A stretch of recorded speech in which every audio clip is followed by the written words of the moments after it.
United we stand, in God we trust. There is no fear. United we stand, in God we trust. There is no fear. United we stand, in God we trust. There is no fear. Friends, gamblers, sports enthusiasts alike, it is finally time for a brand spanking new episode of Nall or Nuthin. I'm your host, Jason Nall, glad to join you again this week to talk all things sports through the lens of legal sports gambling here in the state of Tennessee. Ooh, I'm a little tired today, though, I gotta admit. I'm a little bit tired. After about 2 years since I've turned on any political television shows, I watched the midterm election coverage all last night. Got to be 11 o'clock, and I thought surely we're going to get some clarity here over who's going to have control of the Senate and of the House of Representatives. Nah, nothing. Stayed up all dang night long watching that, and still don't know any more than I knew when I started watching it. All I know is Herschel Walker, old number 34, the Heisman Trophy winner, he's in a runoff on December 6th down in Georgia. And you know something funny? Herschel Walker only got 10,000 votes in Athens, Georgia. 26,000 against, 10,000 for. That's pretty crazy. He won a Heisman there not so long ago. Well, maybe it was so long ago. I was a kid. But anyway, so Herschel's in a runoff for the Senate seat in Georgia, and then they can't count in Nevada or Arizona. So we have no finality. Let's bring our esteemed panel in. Badlands Brandon and Big Daddy C1000. What's up, Big Daddy C1000? How come they can't count out in Arizona? Yeah, it's kind of like they did Trump in 2020. They're going to keep finding votes. Somebody's going to find another 10,000 in a mailbox somewhere, and they're just going to keep finding votes until they find enough Democrat votes to push the Democrats ahead. That's exactly what their MO was in 2020, and it looks like they're doing it again. Well, you may not be right, but you can certainly argue that or many other theories because they can't get the votes tabbed and out on the night of the election. It's amazing to me, all the technology we have now. When I was a kid, they got votes out and done and completed that night, all wrapped up, and you knew the next day who won. And here we are 40 years later, and everybody's got a computer in their back pocket in their iPhone or their Android, but we can't count votes. Badlands, did you catch some of that political football last night? Yeah, I was flipping between it and some of the basketball that was on in between breaks, but what a mess they've got out there. It's just unbelievable. Not quite as old as you guys, but I do kind of remember when I was younger, you kind of knew who was president early the next morning. But yeah, I kind of agree with Big Daddy. They're going to find enough. They're going to find enough votes out there in the dumpster and the shoebox to, push the Democrats ahead. But yeah, I was trying to stay more in tune with the college basketball side. Well, 150 years ago, when Lincoln was in office during their midterms, they had all the votes hand counted by candle. Didn't even have electricity in most places. By candle in the midst of a civil war, all completed by Friday of election week. And Arizona said tonight that we're willing to work through Thanksgiving and Christmas if we have to get these votes counted. Unbelievable. Anyway, that's enough politics for this program. Let's talk about our horrible picks. That's something we can certainly talk about. I went 0 for 4 last week in the picks that I gave out on the show. So anybody who's a returning viewer or listener from last week, I sincerely apologize. I appreciate you giving us another shot and coming back. I lost a couple of close games by 1.5 points in college football. My NFL picks weren't even close, so just a terrible week of picking for your host, Jason Nall. Big Daddy C, you cooled off last week too. Yeah, y'all, I got the kiss of death put on me by giving me the good. I was 9 out of 10. I got the good last week, and that was the kiss of death. It made me 1 out of 3 in college, and I think I went 0 for 2 in the NFL. I think both of mine lost by a half point. But yeah, it was just a kiss of death. It's kind of like Tennessee. They got pushed above Georgia in the polls, and it was just kind of the kiss of death for them, and then they get beat by Georgia. So sometimes when you get too much hype, it's just a bad thing, and it never goes your way after that for a while. Sometimes, Big Daddy, sometimes it does go that way. He's at Big Daddy C1000 on Twitter. Be sure to follow at Big Daddy C1000 on Twitter. That is our show Twitter handle. Badlands, you do any better than us last week? I think you might have got one game right. No, so well, I put three out on the show, and then I took a four game off the show, and I was 3 of 7. I was 5 of 7 the week before that, so I definitely cooled off too. But my show picks, I was only 1 of 3, so it was a bad week. So I got to get better next week. We got to do better. We all got to do better. Let's get after it right now, and let's start talking about these games and how we can do better this week. The good, the bad, and the ugly since last week. I'm going to give the good to the restart of college basketball. Started on Monday with just a morning to all night long affair of 120 games. I think every team was involved in some way, shape, or form on Monday. They had games that started in the morning on the East Coast, and there were games that started at 2 a.m. on Tuesday morning on the East Coast. Just non-stop buffet of college basketball action. That's a great way to start the season, to get everybody fired up and ready to go with some college basketball. Also, it gives you some hope if you're a fan of most teams that aren't named Georgia this year, or maybe TCU or Ohio State or Michigan. As a Razorback fan, basketball season couldn't get here fast enough after my Hogs lost to Liberty on the football field last week in what was supposed to be a pseudo bye week in the middle of the SEC conference schedule. They lose to that now 9-1 Hugh Freeze led Liberty squad, but my Hogs are ranked in the top 10 in basketball, so looking forward to big things and a lot of wins there. I'll jump and go through the top 10 rankings here. To start out the college basketball season, number 1, North Carolina Tar Heels played in the national championship game last year, and they bring a lot back. They're ranked number 1. Gonzaga, led by Timmy. Oh, Timmy! Now they got he's a veteran there in Gonzaga. Gonzaga, a perennial powerhouse these days. No longer a shocker to see Gonzaga in the top 5. Number 3, Houston. Number 4, Kentucky, love you blue. Number 5, Kansas, last year's national champion. Number 6, Badlands, Brandon's Baylor Bears. Number 7, Duke. Number 8, UCLA. Number 9, the always tough, always good Creighton Blue Jays. Creighton is kind of the outsider in the top 10, but if you follow basketball, they're not really an outsider. They're tough as nails. And number 10, the uber talented Arkansas Razorbacks. Let's see if they can get everything to mesh with all the talent they brought in this year. Just outside the top 10, Tennessee, number 11. Auburn from the SEC, number 15. Alabama, number 20. I believe that's all of the SEC teams in the top 25.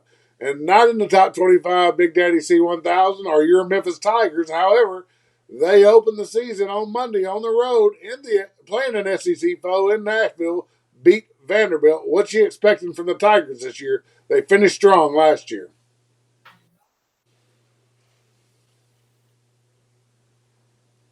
Yeah, the Tigers. I've heard Anthony on the news, and he's been barking that the Tigers are going to be a lot better this year. So I'm going to believe him. They kind of got things going at the end of last season.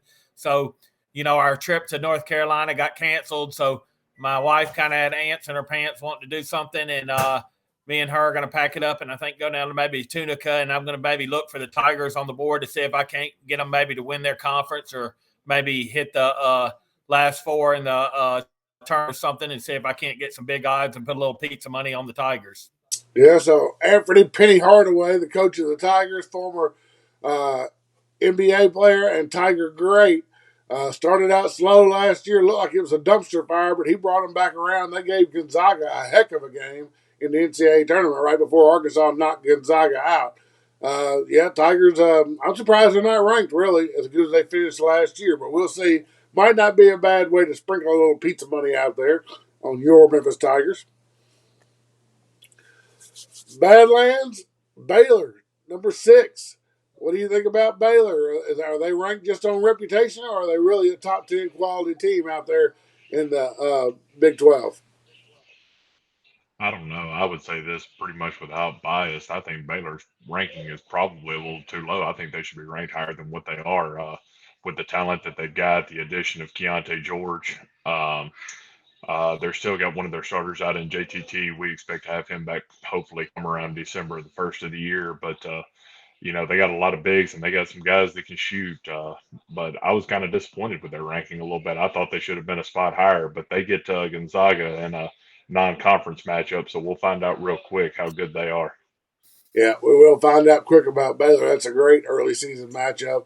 The one thing about college basketball, you don't have to fret too much about the rankings because it all gets settled on the court at the end of the year, and that's the way I like it. The good college basketball is back, and we'll certainly spend more time on college basketball as the weeks progress. Right now, we are still in the middle of a fisticuffs with this thing called football, and we've got a full card of football that we will examine here throughout the program. The bad, I got to give it to a couple of teams from the West in the NBA. The Western Conference champions, the NBA champion Golden State Warriors, just a 4-7 start on the season. I watched them beat the brakes off the Lakers on opening night and thought, my goodness, we can't fade Golden State early. They're not going to cruise. They're so deep that even when they play their second and third string, they can beat a lot of teams. And I thought Golden State was just off to a heck of a start to the season. But since then, 3-7, uh, certainly. Not the start I expected with the depth that they have on that basketball team. And it goes well beyond the big three and Curry, Draymond, and Trey. There's a lot of depth on that Golden State team. I'm not sure what's not clicking. I can't hardly imagine it not clicking all the way throughout the season and them being on the outside looking into the playoff picture as they are right now as the 12th place team in the West. Badlands, Brandon, Golden State going to get it together? Yeah, I think this is just a minor speed bump for them. I think that's a team that you never sell short. Because they're always capable of putting a run of 10, 12, 15 wins together in a row and positioning themselves right back atop the West. But it's definitely been a tough opening road for them. There's no doubt. But I've got hopes that we'll still see them in the playoffs. Definitely don't fade them just yet. Give them some time. But I definitely think Golden State's going to come around. Well, it's been a bad start for Golden State at 4-7. But who has had a worse start? The L.A. Lakers, as I mentioned, lost on opening night to Golden State, and they are just 2-9, sitting just tied for last in the West with the Houston Rockets, who we know have no talent on their roster. LeBron James now appears to be aged. It appears to be not King James anymore and not able to will his team to a championship. Anthony Davis, he looks old too. I mean, he really should have another 5 or 6 years left, but his body just doesn't look like it hold up to an NBA season, and they're not getting it done. Mix in Russell Westbrook, West Brick, they call him in LA because he can't make a shot. He has been pretty much a disaster ever since he came over. 2-9, and they are so far away from that COVID-aided championship they won in the bubble 2 years ago. Big Daddy C, not a surprise to you. You told me early these Lakers are done. They're old and they're no good. So you don't see them getting off the mat and putting this thing together and getting in the playoffs. You think it's a season-long problem for an old Lakers team. Absolutely. There's no way the Lakers come back. I told y'all last year, I faded them all last year. I told you last year they wouldn't make the playoffs. I'm telling you right now, there's a good chance they don't make the playoffs again this year. You watch LeBron when he goes to jump, get a rebound with some of the younger guys. His legs just aren't there. He's just been in the league too long. He's just worn out. He's been rode hard and he's done. Same thing with AD. they got too many miles on them. They're done. They're aging. The team don't click. Fade the Lakers. They won't be there at the end of the season. 2-9 for the Lakers. That is an ugly start. And now the ugly for the week. If it could be uglier than a 2-9 Lakers start, I think the Brooklyn Nets over in the East figured out how to get a little bit uglier. The super team. They had James Harden, they had Kevin Durant, and they had Kyrie Irving. And that super teams like that have been put together since really late '90s and won championships. So you thought this would be no different. They were a big favorite last year to win the championship.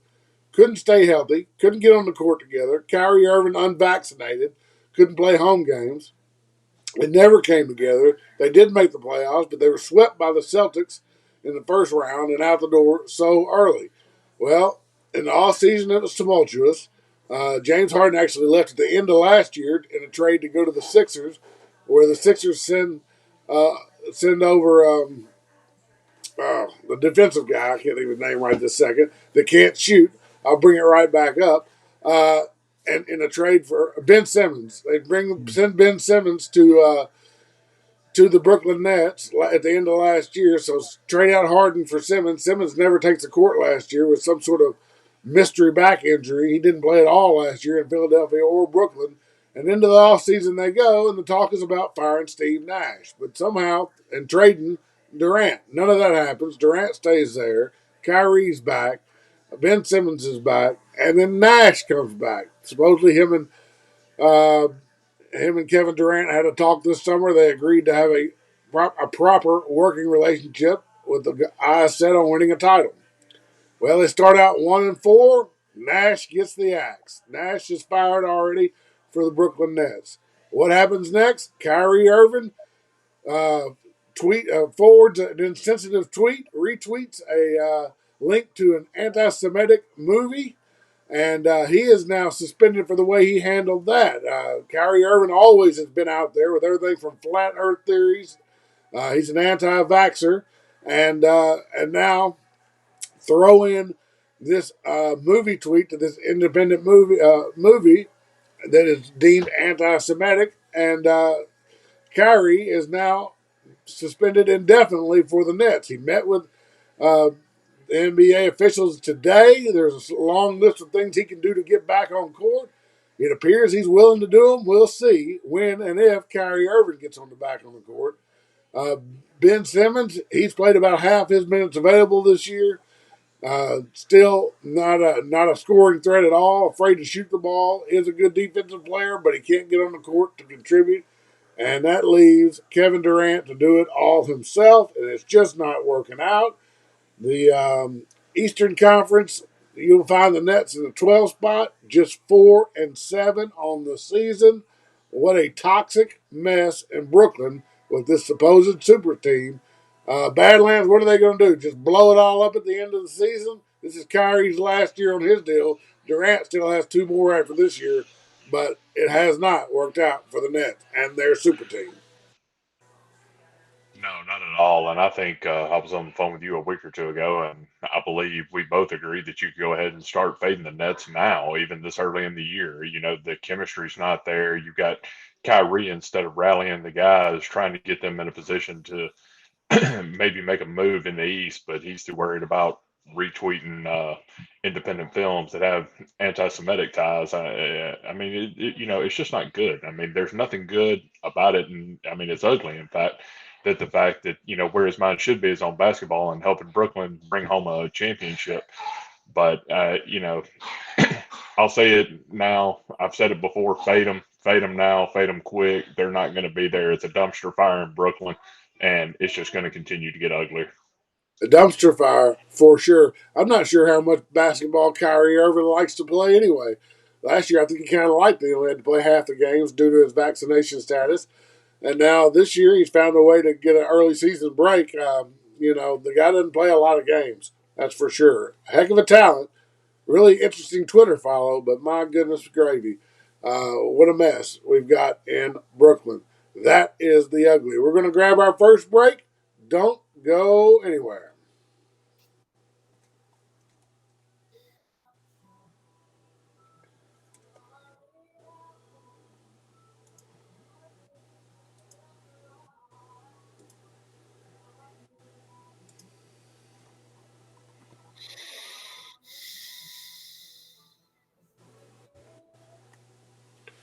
Welcome back. You've caught Nall or Nothing. I'm your host, Jason Nall. Glad to be with you again this week, whether you've caught us on 101.3 The Buzz on your FM dial in Cleveland, Tennessee, or at WNWSTV at WNWS.com, or maybe our YouTube channel. That's Nall, Nall, or Nuthin, Nuthin. Any way you found us, we're glad you found us as we talk through all things sports through the lens of legal sports betting here in Tennessee. Let's bring the panel back in. We've got Badlands Brandon and Big Daddy C1000 with us, and we are going to run through the college football slate for the week. Busy week, busy week. We had football starting on Tuesday, election night. If you didn't want to watch that, you could have watched a little MAC action. MAC action again on Wednesday night, and then we'll pick it up here on Thursday as your Memphis Tigers, Big Daddy C, at home in the Liberty Bowl, laying 6.5, total 61, facing that Tulsa Hurricane. What do you think? Tigers get it done at home?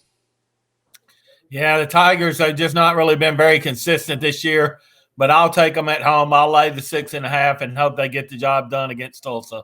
Yeah, I think that's probably a safe play. I like them teased down too. If you had another game you wanted to pair them up with, take that 6 points, take it down to Tigers -1/2 just to win the game. I think they can get it done at home. Friday night, East Carolina travels to Cincinnati. East Carolina has been one of the teams I've liked to play this year. A lot of experience on that squad. Cincinnati, not as explosive as they were during the playoff run the last two seasons, but still good. Cincinnati 5.5 over under 52. I'll take that 5.5. I'll take East Carolina. In fact, I'll give you that as your teaser right there, right there. Take Memphis minus the half and tease them with East Carolina plus 11.5. You got a Thursday night, Friday night teaser. Just sit back and let it cash. Also on Friday night, Colorado at USC. USC laying 34 over under 66. USC still in the hunt for the possibility of a Pac-12 championship. Big Daddy C, you bet Colorado a couple times this year. You like them against USC getting all those points?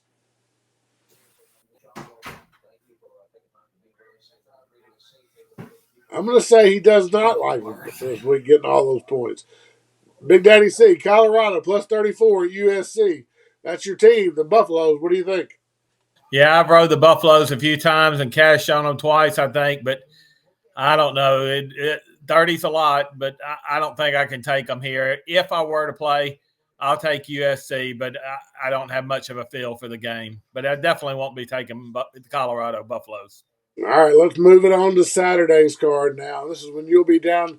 You're going down to Tunica, right, Big Daddy C? Going down to Mississippi to those casinos down there to hang out on Saturday? Yeah, I'm taking one of the boots with me full of some greenbacks, and I'm headed to Tunica. All right, well, here's your card for Saturday. You ought to be able to have plenty of things to get down to that sports book on.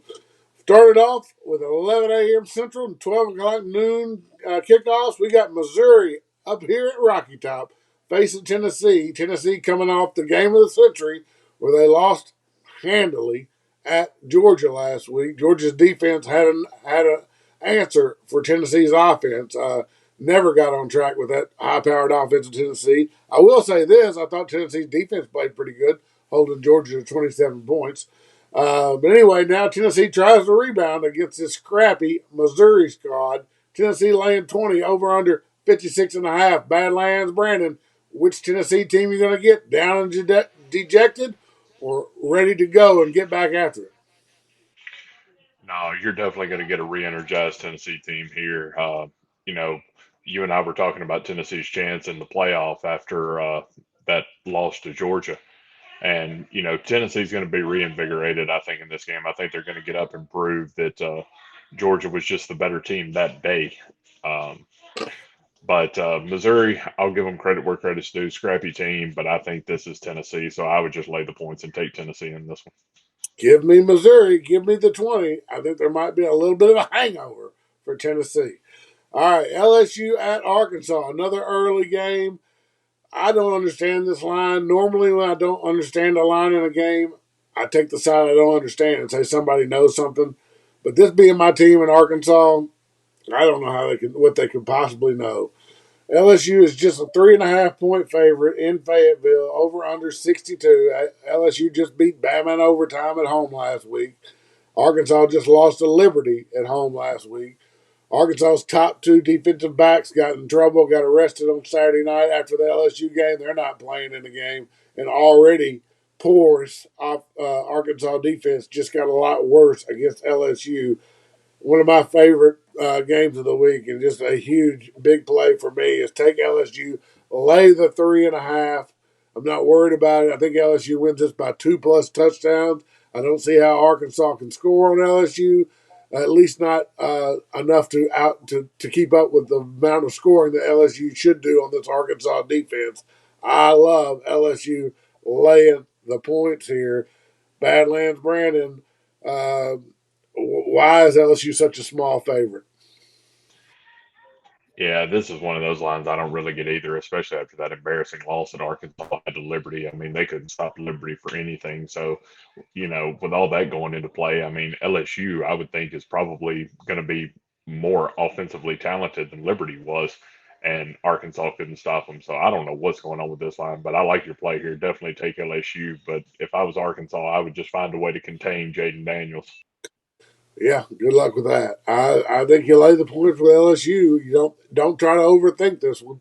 Just LSU is the better team, and Arkansas is down a couple of starters on an already weak defense. Vanderbilt at Kentucky. Kentucky laying 18, over under 48. Uh, Seems like it was 2 seasons ago when Vanderbilt got over that win total for me, Big Daddy C. Has Vanderbilt got another big game in them? Can they cover the 18 against Kentucky? Uh, I'm going to say no. I don't think they have another big win in them, and no, I don't think they can cover the 18. I think you're very lucky you got the 3 wins right there in the first 3 or 4 games. So no, I don't think Vanderbilt probably wins again the rest of the season. So I'll take Kentucky here and lay the points. All righty. Notre Dame off the huge win. And actually, Notre Dame's kind of cobbled together a decent season. Certainly put a stamp on it by beating Clemson and erasing Clemson's playoff hopes last weekend. Just really manhandled Clemson in the wind and the rain up there in South Bend. Now they're on the road at Navy, laying 15.5, over under 39.5. Badlands, as Notre Dame back up that big performance last week with a big win on the road, cover the 15.5. Yeah, for sure. And I mean, Navy's a pretty much run based offense for the most part anyway. They don't air it out too much. You know, I would just have to go with what I know here. Notre Dame's put together uh, some big momentum and dashing Clemson's hopes. So yeah, I like Notre Dame. So I would probably just lay the points. Another big game for me is not listed as one of my key plays that I will put out, but listen to me when I tell you I really like it and I'll be really involved with this game. Liberty at UConn. Liberty with a third string quarterback caught lightning in a bottle in the first half, scored 3 quick touchdowns against that crappy Arkansas defense and held on to beat Arkansas. They're laying 14.5 at UConn, where Jim Moore has to be a candidate for Coach of the Year. This UConn team has really turned it around after being one of the worst teams in football last year. They are one of the biggest surprises in football this year. I love them. Take them. Take the 14.5. Take UConn at home. Third string quarterback for Liberty. Uh, Probably Hugh Freeze's phone has been ringing off the hook all week after going in and beating an SEC team. Everybody from Auburn to Florida State to anybody out there, Nebraska, anybody that needs a coach is calling Hugh Freeze right now. I don't know how much time he's put into the game plan on Connecticut. Then you take the Liberty players who just won at an SEC school. They're living high on the hog. Their girlfriends tell them how great they are. Hug them a little bit tighter this week. Oh, I love you, honey. You beat the SEC. Forget the SEC. This is Jim Moore and the Huskies of UConn. I'll take them, and I'll take the 14.5. Pittsburgh at Virginia. Virginia, surprise winner last week against North Carolina. Pittsburgh, really the definition of mediocre this year. Badlands Brandon, you're going to fade Virginia again this week. Pittsburgh, 4.5, over under 40.5. I am absolutely done with Virginia. To hell with Virginia. I told you that I took them. or I took North Carolina to cover in that game. I told you on the show Virginia wasn't any good. They were trash. They scored the most points they've scored in a game compared to the rest of the season they've played. I'm staying far away from this game. I'm not going to bet it, but if I would probably fade Virginia again, say it was a fluke. And yeah, just All going to stay right. away. He's staying away. I'm probably staying away from that one too. Oklahoma at West Virginia. West Virginia catching 7.5 at home. I am tired of thinking about betting West Virginia. It seems like every week I'm contemplating whether I should bet JT Daniels in West Virginia or not. I'm ready for this season to be over for West Virginia. Anyway, they're catching 7.5 from this Oklahoma team that has done nothing over the last month. Nothing to warrant being a 7.5 point favorite anywhere. Big Daddy C, West Virginia's given us a good effort a couple of times this year, laid egg a couple of times this year. Over under 67, and this one you'll be involved in. No, this probably won't be one I play too much in. But if I got the chance and do dabble a little, I might just take a little bit of pizza money on the over in this one, thinking maybe it's a lot of scoring and not much defense. Purdue and Illinois. Illinois came back down to earth with a loss last week. Now they have 2 losses on the year, but they're still a big favorite over Purdue, laying 6.5. I know Purdue's a better team, but they haven't shown it all year long. I'll try it one more time. I'll take Purdue plus the 6.5 at Illinois. Virginia Tech and Duke. Virginia Tech, I've said on this show many times, I think is very early in a rebuilding process, and just not a very good football team at all. Duke, also, I thought was not a very good team to start the year, but they have proved me wrong. They're full of fight, and they are a 9.5 point favorite. If anything, you got to take the Dukies here. That would definitely be the play. They are energized and playing well. 9.5 is so much delay with this Duke football team, though. That's a stay away game for me. Rutgers at Michigan State. Rutgers, man, they gave Michigan a game in the first half last week. They were only down 7-3 at halftime. They ended up getting beat 58-3, I think. So they got the doors knocked off of them in the second half. Now they go on the road to Sparty, who still has players suspended from that ugly fight after the Michigan game. Michigan State 9.5 over under 40. Give me the 9.5.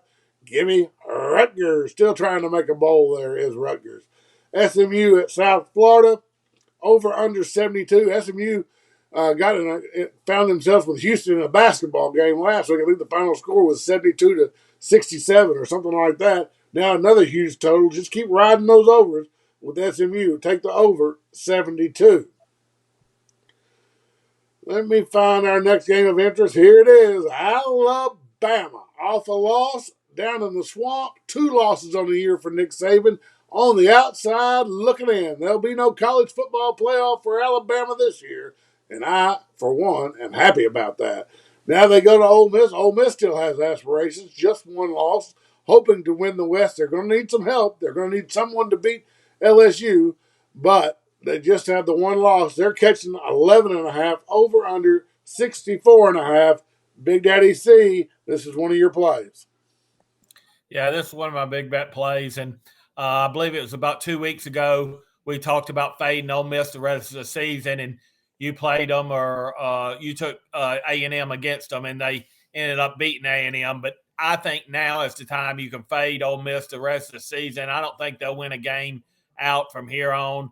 I mean, their best chance might be Arkansas next week, but I think this is a get-right weekend for Alabama. I think they're coming off a loss, and I think Saban's going to have them in top form. They're going to be at home. I think they beat the doors off Ole Miss. Ole Miss is going to look lousy in this one. Alabama's going to take them to the woodshed. I'll be laying the points with Alabama here.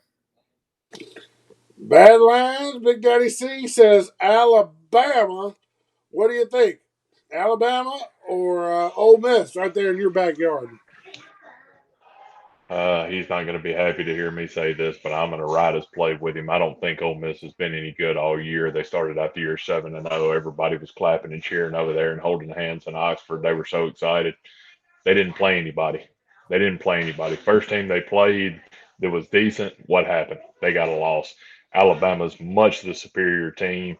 They're going to be fired up. They're going to be ready to go. Love his play here. I'm probably going to parlay this in with something else too. I like Bama here. Big Daddy C1000 and his big plays of the week. First play, Alabama, laying 11 and a half. Next up, Louisville goes to Clemson. Louisville's played good this year. They played hard all year long, and Clemson coming off that loss. Now they know they're out of the college football playoff. Is this a tough spot for Clemson, or do they bounce back here? Clemson 7 over under 51.5, Badlands.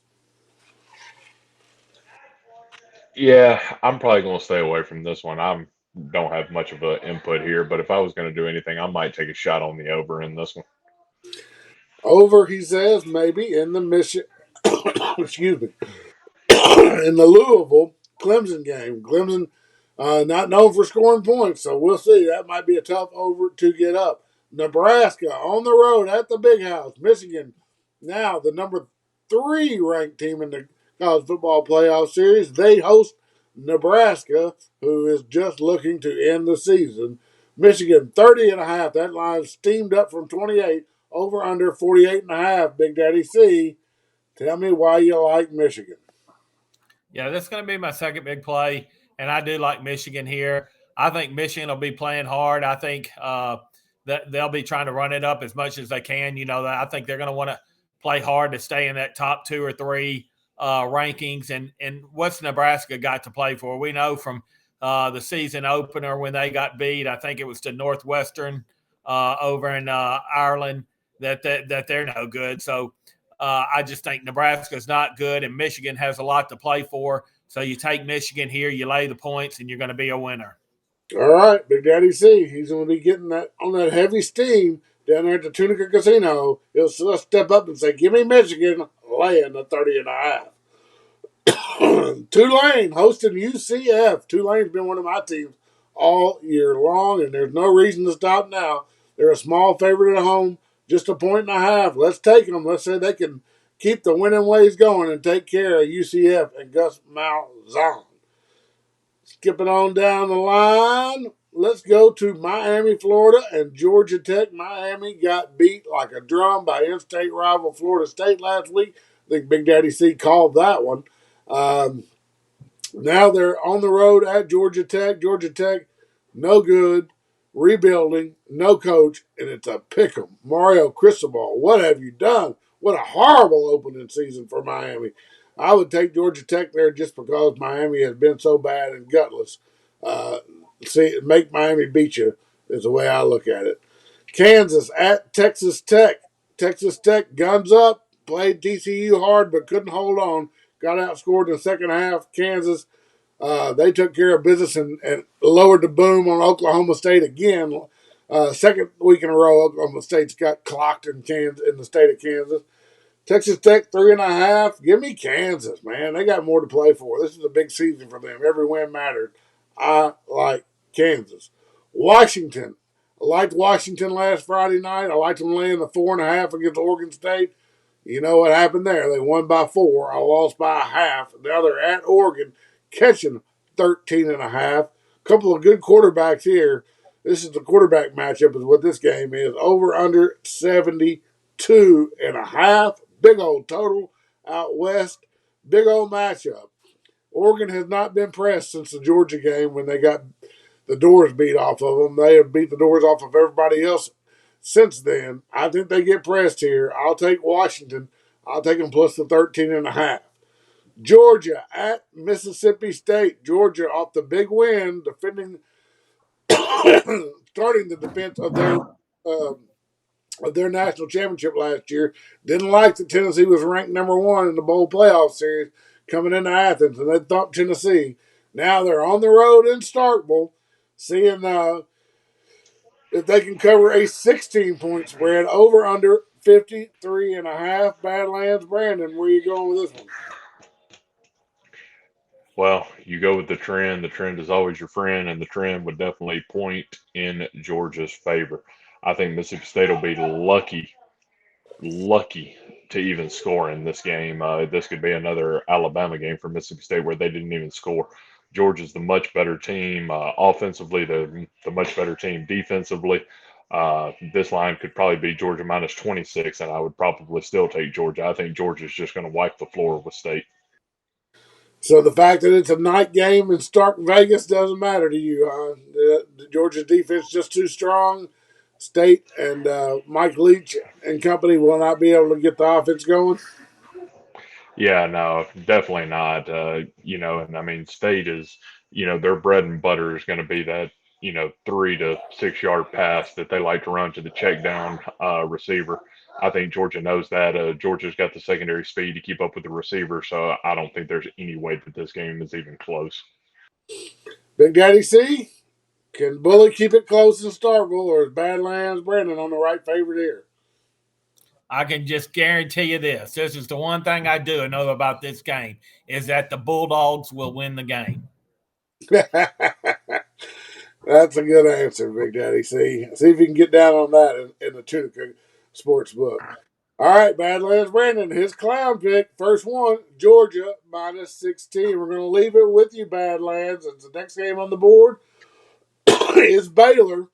Baylor hosting Kansas State. You've been burned with Kansas State in the last couple of weeks, and you liked Oklahoma State. Now they come down to Waco. Baylor 2.5, 53.5.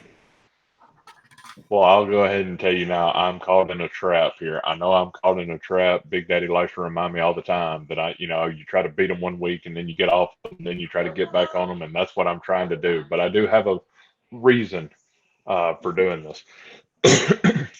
And that reason is this. Me and you both took Baylor's regular season win total over 7.5. So we gotta have Baylor win this one. So I'm just gonna say Baylor can get it done. It's at home. It's at McLean Stadium. Hopefully it's loud, and hopefully Baylor can find a way to get it done.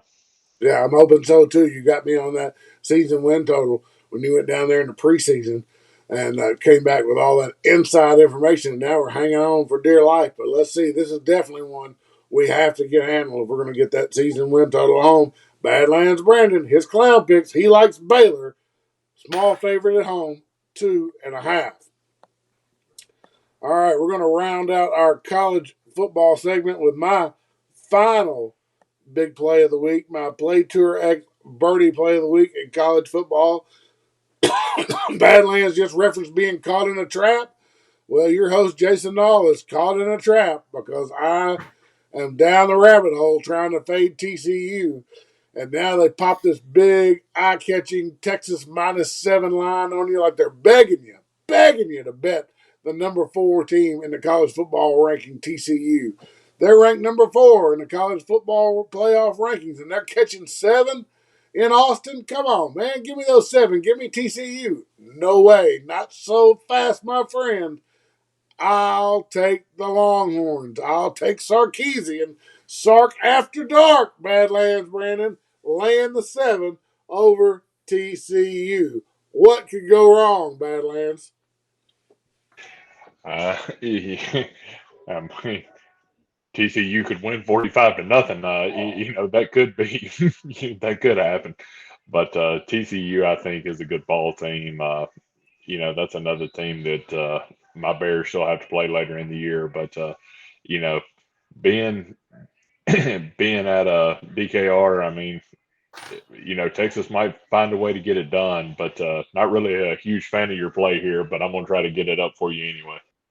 Big Daddy C, Texas laying 7. Are you going to take the bait and go in there and get the 7 points with TCU, or are you going to ride the train with your host, Jason Nall, and ride it to Wintersville with the Longhorns minus the 7? Yeah, well, I'm just like you. When I looked at this line, I thought, wow, something's bogus here. How can the number 4 ranked team be catching 7? I thought it was bogus. I completely think the line is bogus. But if I do play this game, I will take the 7 and take TCU, although I think it's very fishy line. Very fishy line.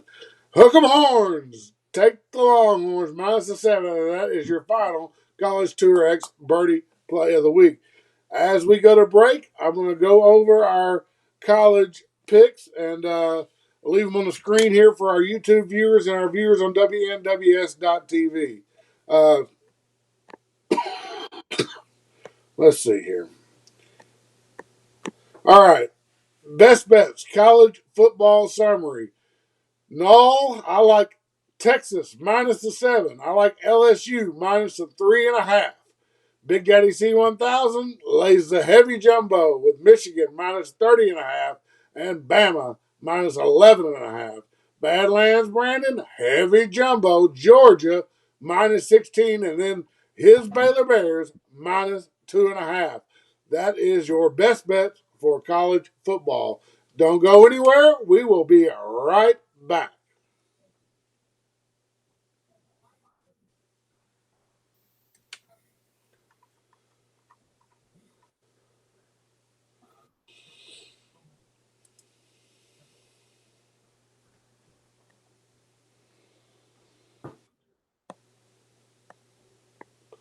Welcome back. You have caught Nall or Nuthin. Nall or Nuthin is brought to you by PlayTourX.org. That is College Tour X. College Tour X is a premier amateur golf circuit in the southeastern United States. Today's college players playing against each other in individual amateur tournaments, and they're certain to be tomorrow's professional players. If you are a collegiate player and you want to test yourself against the best, go to playtourx.org. Find out what College Tour X is all about. And if you are just a golf fan and you want to see the next generation performing, go to playtourx.org, where each tournament features live scoring, and you can follow the leaderboard through each and every amateur championship. Wild week again last week in the NFL, no doubt about that. The wildness, I would say, was highlighted by the Jets beating the Bills. Bills were a 11-point favorite. They got beat outright in the Meadowlands. One of the hosts that I listened to on Sports Grid called that game, nailed it, just nailed it. Said that he thought that the Jets would be game. They'd hang around and find a way to win, and said that the Bills, when they do lose, are not going to run the table. When they do lose, it's going to be a big upset because they're going to be favored in every game. And wasn't he exactly right? The Jets, as a big underdog, beat the Bills outright last week. Thursday night, tonight, we'll start it off with, another tough matchup for Amazon Prime. What have they gotten themselves into? This time, it's the Atlanta Falcons at the Carolina Panthers. They just played 2 weeks ago in Atlanta, went to overtime because the Carolina Panther players celebrated too much after a potential winning touchdown, forgetting they needed the extra point as time expired. Got a celebration penalty, moved the extra point back, kicker missed it, and they lost the game in overtime. So now the Falcons go to Carolina. Falcons a 2.5-point favorite, over under 42.5. Big Daddy C, this is one of your NFL plays. Talk to me. Yeah, this is going to be one of my only big NFL bet, and I'm going to take the Falcons here. I simply think the Falcons are a better team. I think they've played a lot better games. They've played better opponents. I just think they're a far superior team. So I'm going to take Atlanta and lay the few points. And poor Amazon. I mean, for the few hundred people that'll be watching this one, good luck. But take Atlanta because I think they're way better, and they'll prove it here. Well, Atlanta just 5.5 on the season win total. Badlands, I remember early in preseason talks, you liked the over. Atlanta in that 5.5. I think if they win this game, they got a great chance to get over that 5.5. Did you end up taking that play? Yes, I as a think it matter was of fact, 4, wasn't it? no, it was 5.5. 5.5. Yeah, but no, I did take it. I did take it. I thought that that was a little low for Atlanta. I know you guys said that the talent was kind of lacking, especially with Ryan getting traded out. And I'm actually in a good position with this game because I think Carolina's probably going to win the game. But if Atlanta does win, I'm not going to bet it, but it does help my season win total. So that's about as good a position as I can put myself in that game. Yep, there you go. Well, no play for me in this game. I might jump on board with Big Daddy C, where Atlanta is a small favorite on the road. I do think they are the better team, although Baker Mayfield gets a start here. You never know when Baker might have a little fire in his belly and that spill over to the rest of the team. That would be the one wild card. Big Daddy C is only NFL big play of the week. He likes the Falcons laying 2.5. All right, let's jump right back into the playtourx.org birdie plays of the week. And I got one here, and it's from across the pond in Germany. In Germany, the Tampa Bay Buccaneers serve as the home team, although it's a pseudo home team, and the Seattle Seahawks will meet up in Germany. Buccaneers a 3-point favorite, over under 44.5. Tom Brady's divorce finalized about 10 days ago. I liked him last week. I thought maybe that would kind of raise some of the negativity off of him. I mean, when you're going through a divorce with a supermodel, that's got to hold you down. And when you're a 45-year-old man playing against 25-year-old men, it certainly could be a problem. I liked him last week, and somewhere, somehow, at the end of that game, that old Brady magic, he found it, put together a winning drive, and they were able to finally win a game and defeat the Super Bowl champion Rams in Tampa. Now, Seattle, they played on the road last week at Arizona. They were a small underdog. They got it handled, won big time. They have overachieved this season, but they got a long trip across our country first, and then another 9 hours over to Germany. They got a 5-hour longer flight than Tampa has over there, and they were on the road last week. I'll take Tampa, laying the 3. I think maybe Brady puts a little mini run together here, wins a couple of games. This is a game they certainly should be able to win.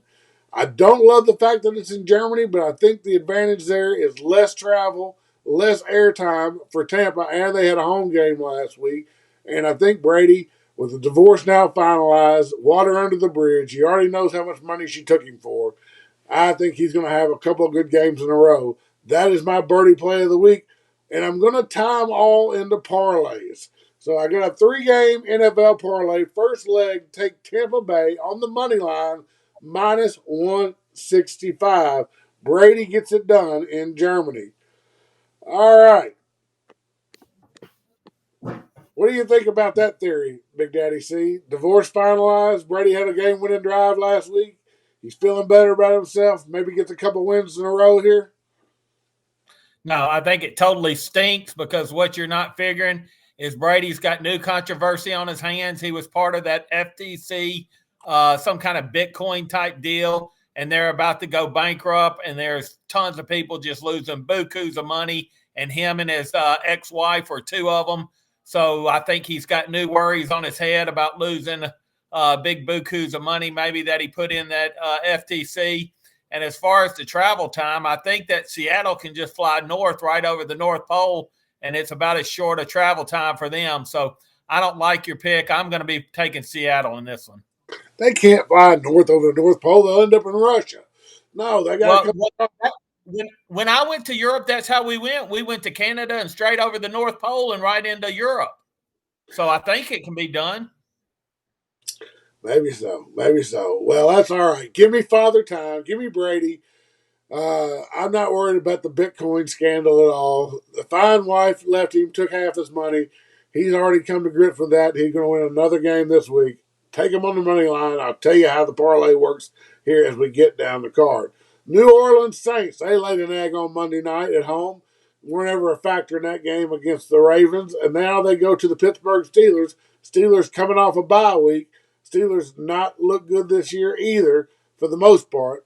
The Saints are 1.5-point favorite in Pittsburgh, Big Daddy, over under 40. Yeah, you just take all the money you got and put it on the under on this one because both these teams stink. Neither team can really score. Just load the under till you run out of money. That's probably a pretty good idea. Denver Broncos go to Tennessee Titans. Titans were game. Took Kansas City all the way to overtime. Just couldn't finish it out. Now the Titans, again, nothing but a running game, no passing game. Their wide receivers caught 0 passes against Kansas City last week. Over under 37. Titans 2.5. Badlands, Brandon. Yeah, I actually like Tennessee in this. I like the effort they had last week, and I think that might push all the way over to this week. I like it, even though it's a one-dimensional offense. I still like it, so I might dabble a little bit and just say Tennessee finds a way to get it done at home. Well, Denver, good defensively, but they traded off their best defensive piece at the trade deadline, which was a little bit of a head scratcher, knowing that's all they had this year was defense. Not a game I can play. Just don't have an angle there. I might get involved on it on the in-game play on that game. Jaguars catching 9.5 at Kansas City, over under 50.5. Jaguars came back, won a game at home last week. They beat the Raiders after the Raiders jumped out to a big lead. Kansas City certainly looked out of sorts for the most part of the game against Tennessee. Big Daddy C, what about these Jags? You know I can't get involved in this game. It's got the Jaguars in it. No, you're right. This is not a game for you. But I think Kansas City probably wasn't the team that they normally look like because they were playing Tennessee, and Tennessee did run the ball a lot. But I think Kansas City gets it back going and wins easily here against Jacksonville. Minnesota Vikings at the Buffalo Bills. Bills, Josh Allen looks like from this line that he is not going to play, dealing with an oblique strain and also a problem with his throwing elbow. Bills opened up a 7-point favorite. It's down to 3.5. 2 weeks in a row on the road for the Vikings. Badlands, Brandon. Can Kirk Cousins win in Buffalo if they're on a backup quarterback? Yeah, I do. I've been look back in past shows. I've been high on Minnesota's offense and what they've done so far this year, and I do still believe they're the real deal. If Allen doesn't play, I think this is Minnesota. So, I've won twice off of them this year. I'm going to keep it going and say Minnesota finds a way to get it done. All right, Badlands likes the Vikings. Um, Badlands, was that one of your plays of the week? No, it was not. All right, Houston Texans at New York Giants. Did not put this play out, but it is one of my favorite plays. The Giants lost in Seattle 2 weeks ago. They came back home. Now they've got 2 losses on the season. They've come off a bye week. The Texans come to town. Giants a small 4.5-point favorite at home, over under 41. I'm not buying these Giants. I think the Texans can hang with them. I know it's just 4.5 points, but I think this game's going to be decided by a field goal either way. I'll take the Texans plus the 4.5 points. Detroit Lions at Chicago Bears, a battle of the uglies. Detroit Lions defense stepped up last week and turned over Aaron Rodgers 3 times, and they beat the woeful Packers. The Bears, they've scored some points 2 weeks in a row by moving Justin Fields out of the pocket. Over under 48.5. Chicago Bears -3. Classic NFC North matchup, Big Daddy C, but still a couple of bad teams. Who you like here? Yeah, it is two bad teams, and this really could go either way. But I personally think Chicago's maybe found out a little something about Fields and maybe got him in the right lineups and right game plan. So I'm going to take Chicago here and lay the field goal. All right. He likes the Bears -3. Indianapolis Colts at Las Vegas Raiders. The Colts fired their coach after their embarrassing loss to New England last week. And who do they bring in as their interim coach? Taking the play right out of Auburn's playbook. Auburn brought in Cadillac Williams. And who does the Colts bring in? Jeff Saturday, former Colts great, center for Peyton Manning all those years. Not a lick of coaching experience. So Jeff Saturday is the coach for the Colts. He's excited for the opportunity. But here's what's weird. Saturday, before he had any idea he was going to be the coach of the Indianapolis Colts this coming Sunday, last Sunday, before he was offered and accepted the interim coaching job, he tweeted out from his analyst position, "My God, the Raiders are awful." Well, guess where he's got to go this week? His first year as an interim coach, he's got to go play in LA. That is poster board material. Give me the Raiders. I love the Raiders. It's my second leg of my NFL parlay. I want Las Vegas. I'll lay the 6 points.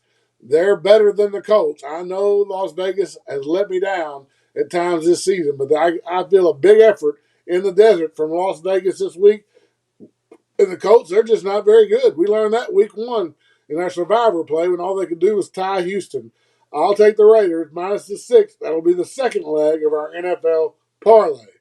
Arizona Cardinals couldn't win at home for me last week. That was one of my loser picks I gave out last week in NFL. Now they're on the road at the Rams. Neither team any good. Rams, Super Bowl champs. They're sitting in a below 500 record, but they are a 1.5-point favorite. Over under 41.5. Big Daddy C, Kyler Murray, on the road for the Cardinals. Is he ever going to get it going this year? This Cardinals offense has looked bad, but so has the Rams. Yeah, they both have looked bad, and neither one of these offenses look nothing like they did last year. With that being said, I probably will just take a chance maybe with the under and just put a little pizza money on the under, saying that they don't have the offenses in top form, and it's an underplay. Fair enough. Big Daddy C likes the under 41.5 Rams and Cardinals. Afternoon game, Dallas Cowboys in Lambeau Field. Dak Prescott against Aaron Rodgers. Aaron Rodgers, oh man, he reeling.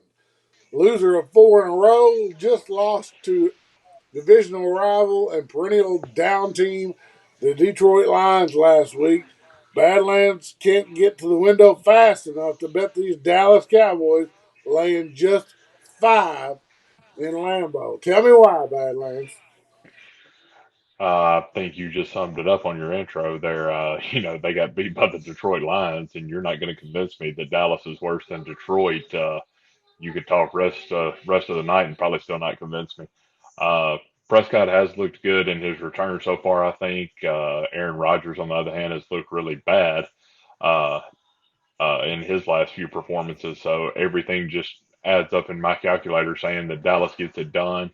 Rodgers is down. He's reeling. I think Dallas is still playing good ball. So give me the points. Give me Dallas and cash your chicken on this. Clown pick for the NFL. He likes Dallas laying 5. Big Daddy C, you going to keep fading these Packers? You on board with the Cowboys?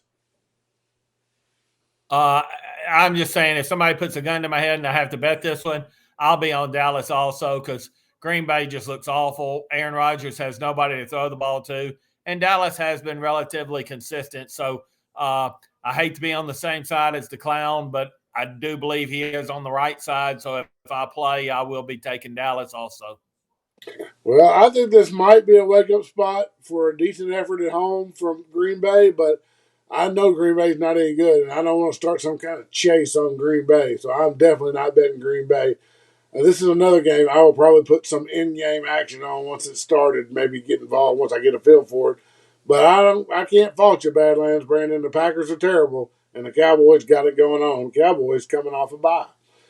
Chargers at San Francisco 49ers. This is my final leg of my PlayTourX.org Birdie Plays NFL 3-game parlay.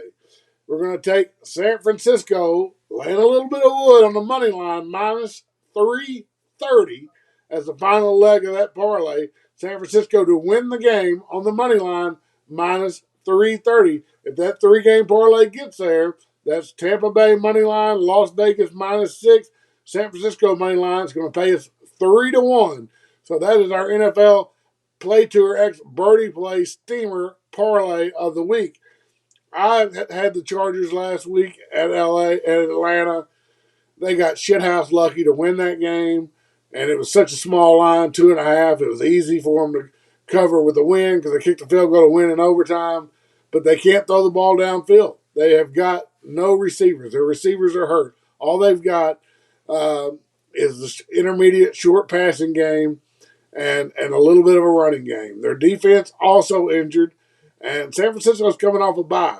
San Francisco is leading their division, and San Francisco loves to beat California teams. They love to take care of business within the borders of California. They've already beat the Rams twice this year, and they would love to go ahead and beat the Chargers. They're the better team, San Francisco, at least at this point in the season. They're coming back healthy off of bye week. The Chargers travel back from the East Coast in Atlanta, and it's a short week for them. I'll take San Francisco. They're a 7-point favorite in the game, but we're going to parlay it and take a minus 330 in the money line. And that is my final Play Tour X Birdie Play of the week.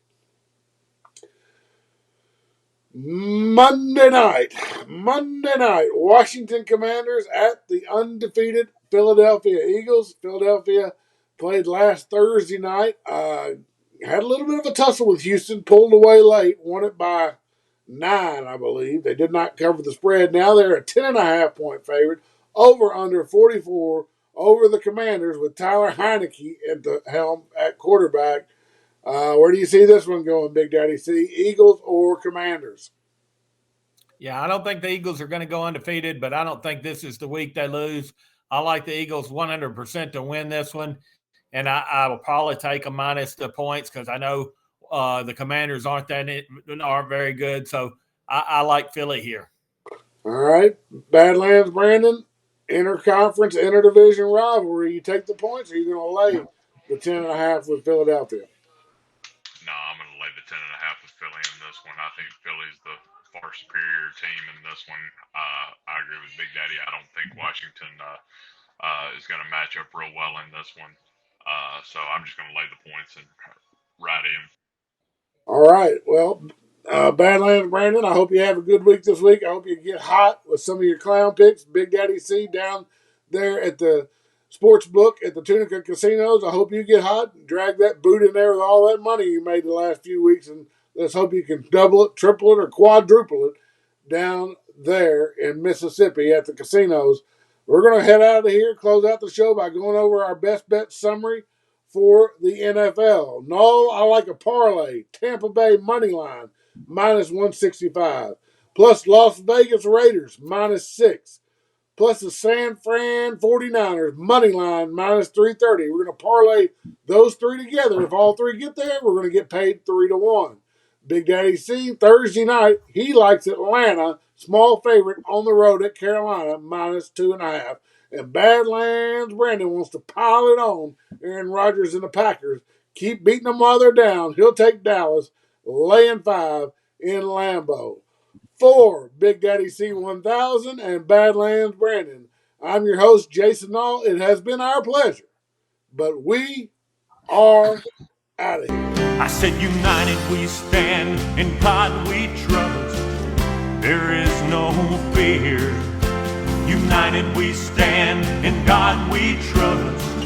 There is no fear. United we stand, in God we trust. There is no fear. There is no fear. There is no fear.